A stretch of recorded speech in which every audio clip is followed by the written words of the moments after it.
again, and welcome to another instalment of Speed Sessions here at EC San-Francisco. This afternoon I'd like to take a brief look at this form, used to, and often around intermediate we have to apply this form in our writing, but there are actually two contexts when we use this fixed expression, and as we progress our English it can become a little bit difficult to distinguish, that is, know the difference between the two contexts when we apply this form.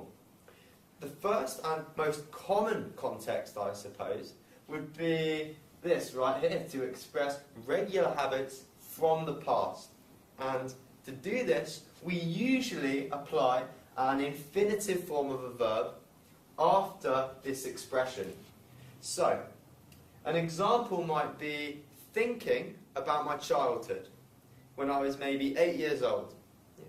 And I might want to inform somebody, tell them about a particular activity that I used to enjoy. So let's go to the whiteboard and we can look at a formula to help us.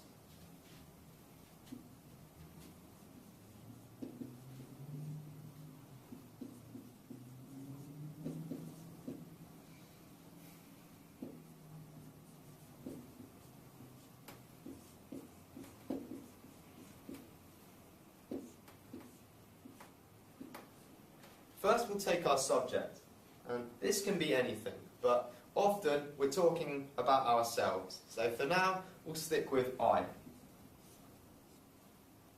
We can then memorize this form, used to, remember again, as a fixed expression. So looking at our formula, we just need to put it down as we see it.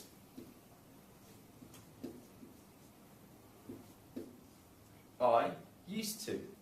What did I used to do as a child? Well, maybe I used to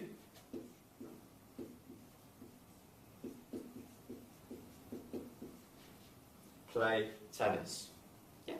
I used to play tennis as a child. Again, it's a regular habit from the past. I did it quite a lot then, but now maybe I've stopped. Maybe I hardly ever pick up my tennis racket and give it a play. Okay.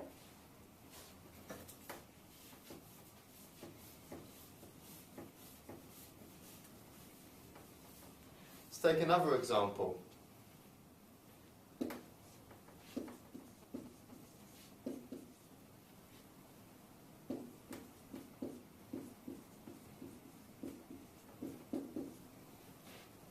I used to eat chocolate. Again, we have this subject, ourselves, I, used to as a fixed expression, eat as quite a simple main verb, and then our object, chocolate.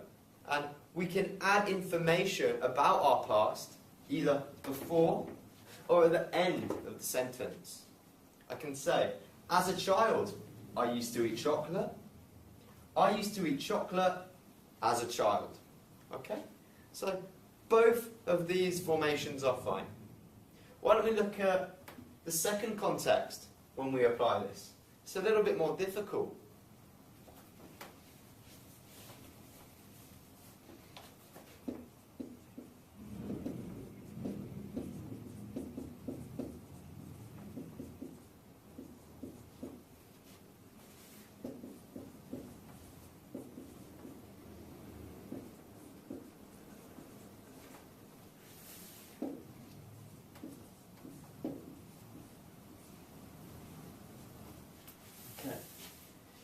Now, we know that in this second context, we're expressing new forms of behaviour of which we are familiar with.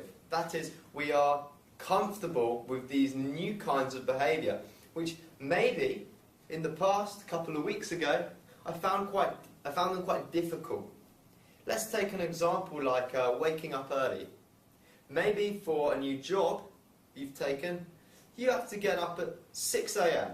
It's pretty early, isn't it? 6 a.m. And towards the beginning, you found it very hard to wake up at such, well, in your standards, or by your standards, an early time. But as the weeks progress, it becomes easier.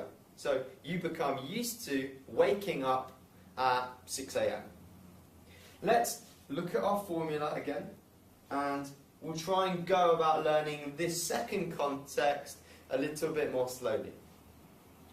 Again, we're going to start with our subject, and it's always great to use ourselves. So we'll stick with I once again. We then must apply the auxiliary verb of the form to be. So, what is the auxiliary form? It is I am. So, what am I now used to doing? Well, just like before, this is a fixed expression, and we can write it just as we see it.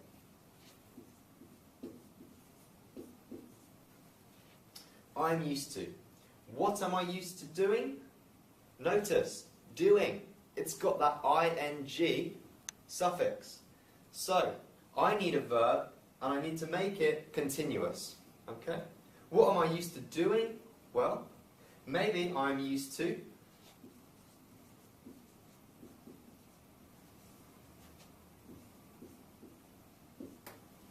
waking up. There's our verb. We keep the gerund, we keep it continuous. A little bit tricky because we have this extra collocation or preposition, should we say, but we have now a new form of behaviour of which we are comfortable with.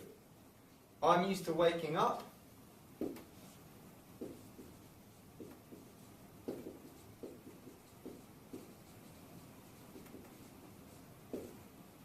can say early or early in the morning. And it doesn't necessarily matter how we phrase this sentence. The point is, it's still functioning as our object. I'm used to waking up early in the morning. Okay?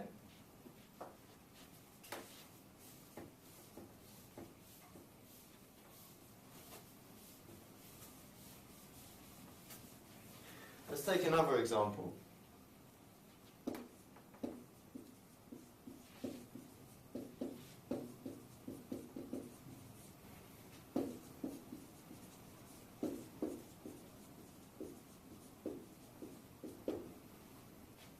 I'm used to eating a large breakfast. So maybe in the past you were not very hungry when you first woke up. But as the years go by, now in the present, this kind of behaviour, eating a large, big breakfast, you're familiar with it. You are comfortable. So we have our subject, I, the auxiliary form of the verb to be, our fixed expression, used to, our gerund, eating, taking, maybe a present verb and adding this suffix, ing, and then finally our object, a large breakfast.